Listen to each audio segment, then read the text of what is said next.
दोस्तों, कहानी की शुरुआत होती है कायरो नाम की एक लड़की को दिखाते हुए, जिसके माता पिता इससे दूर रहा करते थे। कायरो को बचपन से ही राइटिंग का काफी शौक था और वो बड़ी होकर राइटर बनना चाहती थी। इसलिए वो फ्री टाइम मिलने पर काफी कुछ लिखा करती थी। फिलहाल कायरो अभी एक हाई स्कूल स्टूडेंट है।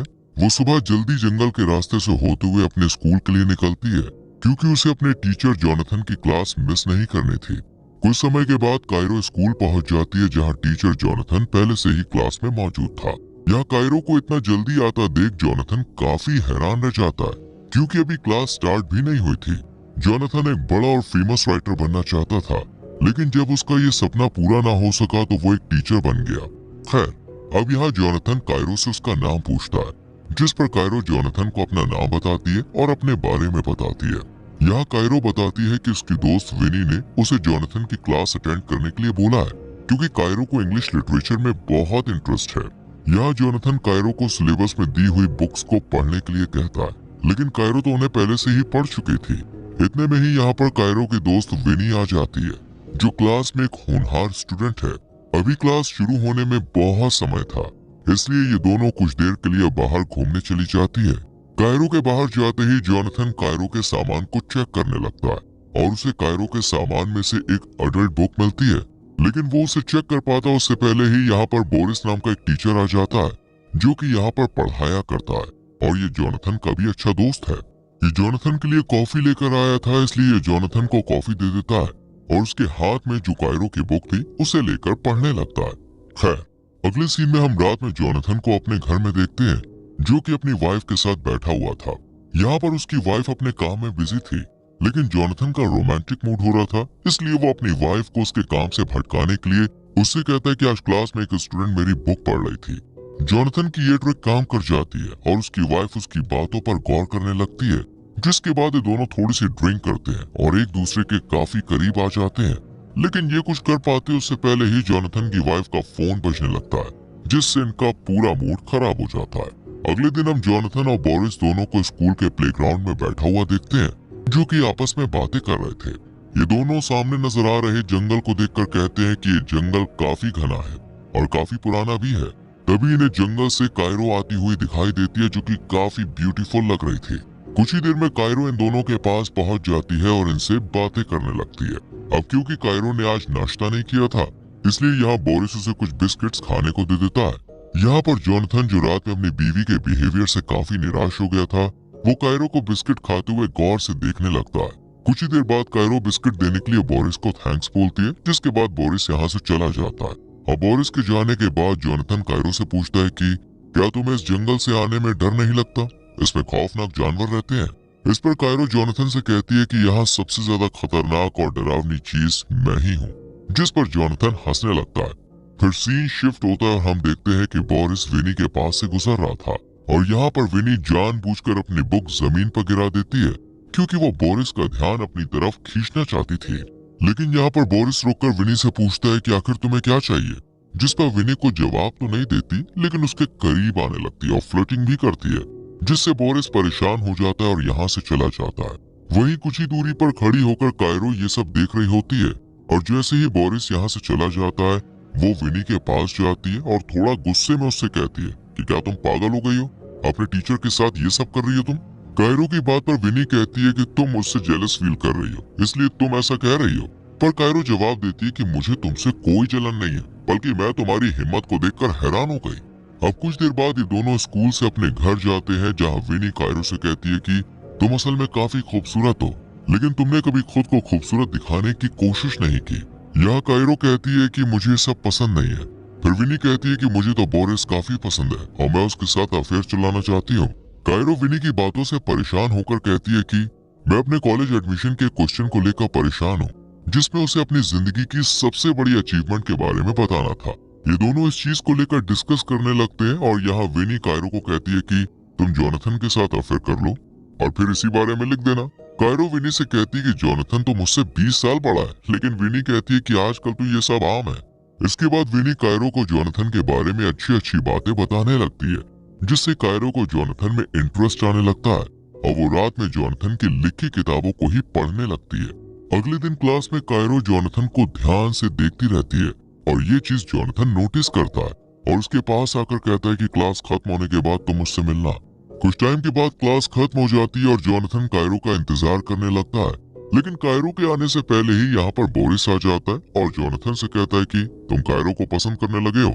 लेकिन जोनाथन इस बात से अग्री नहीं होता और बोरिस को यहाँ से जाने को कहता है। जाने से पहले बोरिस कुछ डांस स्टेप्स करके जोनाथन को चिढ़ाने लगता है और उसके जाने के बाद जोनाथन भी उसके डांस को रिपीट करता है। और तभी यहाँ पर कायरो आ जाती है जो जोनाथन को देख के हंसने लगती है। फिर जोनाथन भी अपनी इस बेवकूफी पर हंसने लगता है। फिर ये दोनों बैठकर इंग्लिश लिटरेचर को डिस्कस करने लगते हैं। यहाँ जोनाथन कायरो के लिखे एक पैरा से काफी इम्प्रेस हुआ क्योंकि उसे वो पूरा याद था। जोनाथन के मुंह से अपने पैरा की तारीफ सुनकर कायरो को काफी खुशी होती है। यहाँ जोनाथन कहता है कि मैं चाहता हूँ कि तुम अपने फेवरेट राइटर के स्टाइल में एक शॉर्ट स्टोरी लिखो और अगर तुम ऐसा कर लेती हो तो मैं तुम्हें मिड टर्म में पूरे नंबर दे दूंगा, जिस पर कायरो मान जाती है।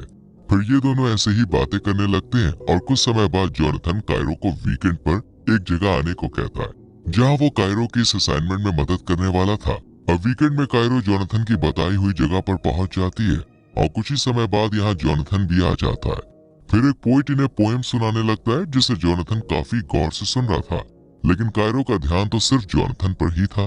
अब रात में जोनाथन अपनी बीवी और बोरिस के साथ डिनर पर जाता है जहाँ विनी काम करती है। विनी इनसे ऑर्डर लेने आ जाती है जिसे देखकर जोनाथन की बीवी उससे पूछती है कि क्या ये वही लड़की है जिसके बारे में तुम बात करते हो। जोनाथन उससे कहता है कि नहीं, वो तो कायरो है। और फिर जोनाथन अपनी बीवी के सामने ही कायरो की तारीफ करने लगता है, जिसे देखकर जोनाथन की बीवी को अच्छा नहीं लगता, इसलिए वो यहीं पर बोरिस के सामने जोनाथन की बुराई करने लगती है। अगले दिन जोनाथन और बोरिस प्लेग्राउंड में बैठे हुए थे, वहीं जंगल से कायरो आ रही होती है। कायरो इनके लिए कॉफी लेकर आई थी, वो इन्हें कॉफी देती है और बोरिस के बनाए बिस्किट की काफी तारीफ करती है, जिसके बाद बोरिस यहाँ से चला जाता है। अब कायरो और जोनाथन यहाँ बैठकर बातें करने लगते हैं और एक दूसरे से काफी अच्छे से बिहेव करते हैं। कुछ समय के बाद क्लास में जाते समय जोनाथन को उसकी वाइफ का मैसेज आता है कि कहीं घूमने चलते हैं। फिर जोनाथन क्लास में आता है जहाँ कायरो उसे अपने फेवरेट राइटर के बारे में बताती है, जिसके स्टाइल में ही कायरो स्टोरी लिखेगी। अब यहीं पर कायरो जोनाथन को अपनी तरफ अट्रैक्ट करने की कोशिश करती है, लेकिन वो जल्दी में घर चला जाता है। कुछ समय के बाद यहाँ विनी आती है और जोनाथन की टेबल पर चढ़कर कायरो को चढ़ाने लगती है। इतने में ही यहाँ पर बोरिस आ जाता है, जिसे देखकर विनी फ्लर्टिंग करना शुरू कर देती है और उसका मोबाइल उससे लेकर अपने कपड़ों में डाल देती है और कहती है कि तुम इसे निकाल लो। यहाँ कायरो देखती है कि उसका भी मोबाइल गायब है। अगले सीन में हम देखते हैं कि जोनाथन का बाहर जाना कैंसिल हो चुका था क्योंकि अभी उसकी वाइफ काफी बिजी थी। यहाँ पर जोनाथन को कायरो का कॉल आता है क्योंकि वो गलती से कायरो का मोबाइल ले आया था। फिर कुछ देर के बाद जोनाथन कायरो को उसका फोन वापस करने उसके घर आ जाता है, लेकिन वहां पहुंचते ही बारिश होना शुरू हो जाती है। लेकिन इतने में ही कायरो एक सुंदर सी ड्रेस में अपने घर से बाहर आती है और जोनाथन को अंदर आने के लिए कहती है, लेकिन जोनाथन इसके लिए राजी नहीं था, इसलिए कायरो ही बाहर आकर जोनाथन के करीब आ जाती है और उसे किस कर लेती है। इसके बाद से जोनाथन पूरी तरह से कायरो के ख्यालों में खो जाता है और हर वक्त सिर्फ कायरो को ही सोचने लगता है। अब एक दिन जब वो अपनी वाइफ के पास बैठा होता है, तब उसकी वाइफ उससे कहती है कि मैं तुम्हारी वजह से काम नहीं कर पा रही हूँ। जिसके बाद जोनाथन अपने घर के छोटे से कैबिन में चला जाता है और यहाँ कायरो को भेजे हुए मेल को चेक करने लगता है। मेल में उसे कायरो की लिखी हुई स्टोरी मिलती है जो एक अडल्ट स्टोरी थी। ये स्टोरी असल में कायरो और जोनाथन जैसे एक टीचर और स्टूडेंट के बारे में ही थी, जो जोनाथन को काफी पसंद भी आती है। लेकिन जब अगली सुबह जोनाथन स्कूल पहुंचता है तो वो कायरो से पहले जैसा बिहेवियर नहीं करता, जिस पर कायरो इसकी वजह पूछती है। असल में जोनाथन को पता चल चुका था कि कायरो यही स्टोरी असाइनमेंट के तौर पर पेश करने वाली है और क्योंकि वो अपने और कायरो के रिलेशनशिप के बारे में किसी को पता लगने नहीं देना चाहता था, इसलिए वो कायरो से ऐसा बर्ताव कर रहा था। साथ ही जोनाथन कहता है कि उस स्टोरी में तुमने बहुत सी गलत चीजें लिखी हैं, जिस पर कायरो कहती है कि वो सब हमारे बारे में है। लेकिन जोनाथन कहता है कि हमारे बीच ऐसा कुछ नहीं है और तुम्हें अपनी स्टोरी दोबारा लिखनी होगी, वरना मैं तुम्हें मिड टर्म में फेल कर दूंगा। यहाँ कायरो को गुस्सा आ जाता और वो कहती है कि तुम मुझसे जेलस हो रहे हो क्योंकि जो तुम नहीं लिख सके वो मैंने लिख दिया और अगर तुम मुझे फेल कर सकते हो तो करके दिखाओ। इसके बाद कायरो रोते हुए घर जाती है और विनी के साथ ड्रिंक करने लगती है। फिर सीन शिफ्ट होता है और हम जोनाथन को देखते हैं जो काफी दुखी और परेशान था। उसकी वाइफ उससे पूछती है, जिस पर जोनाथन उसे कायरो की लिखी हुई स्टोरी दिखाता है, जिसे पढ़ते ही उसकी वाइफ भी रोमांटिक हो जाती है और जोनाथन के करीब आती है। लेकिन तभी यहाँ पर बोरिस आ जाता है जिससे इनका रोमांस अधूरा रह जाता है। इधर कायरो विनी से कहती है कि मुझे जोनाथन में कोई इंटरेस्ट नहीं है। फिर कायरो विनी से कहती है कि बोरिस को मैसेज करो, जिसके बाद विनी बोरिस को मैसेज करके छेड़ने लगती है, लेकिन उस पर विनी की बातों का कोई असर नहीं होता। जिसके बाद कायरो अपनी और विनी की एक अच्छी सी फोटो बोरिस को भेजती है, जिसे देखने के बाद बोरिस जोनाथन के घर से निकल जाता है। इसके बाद ही जोनाथन की बीवी को जोनाथन के स्कूल से एक कॉल आता है, जिससे उसे जोनाथन और कायरो के बीच के रिश्ते के बारे में पता चल जाता है। फिर जोनाथन की बीवी जोनाथन से पूछती कि आखिर ये सब क्या हो रहा है, पर जोनाथन कहता है कि ये सब झूठ है। फिर अगले दिन हम देखते हैं कि कायरो क्लास में नहीं है बल्कि प्रिंसिपल ऑफिस में थी, क्योंकि वो यहाँ अपने और जोनाथन के बारे में प्रिंसिपल को सब कुछ बताने वाली थी।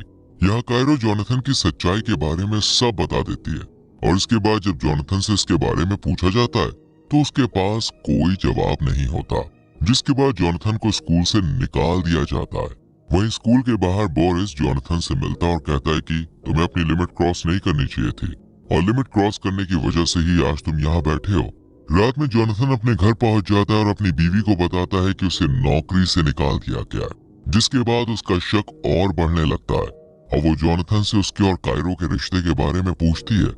लेकिन यहाँ भी जोनाथन कुछ नहीं बोलता और कहता है कि ऐसा कुछ नहीं है जैसा सब समझ रहे हैं। इसी बात को लेकर इन दोनों के बीच झगड़ा हो जाता है, जिसके बाद जोनाथन की वाइफ उसे डिवोर्स की धमकी देके यहाँ से चली जाती है। वहीं विनी कायरो से कहती कि तुम्हारी वजह से जोनाथन की लाइफ बर्बाद हो गई, तुमने ऐसा क्यों किया। लेकिन कायरो को इस बात का जरा भी गम नहीं था कि उसने किसी की लाइफ उजाड़ दी, बल्कि वो तो खुश थी। वो कहती है कि जोनाथन ने मुझे यूज किया था, अब उसे पता चलेगा कि मैं क्या चीज हूँ। और कुछ समय के बाद कायरो अपने कॉलेज के एडमिशन के लिए इसे अपनी जिंदगी की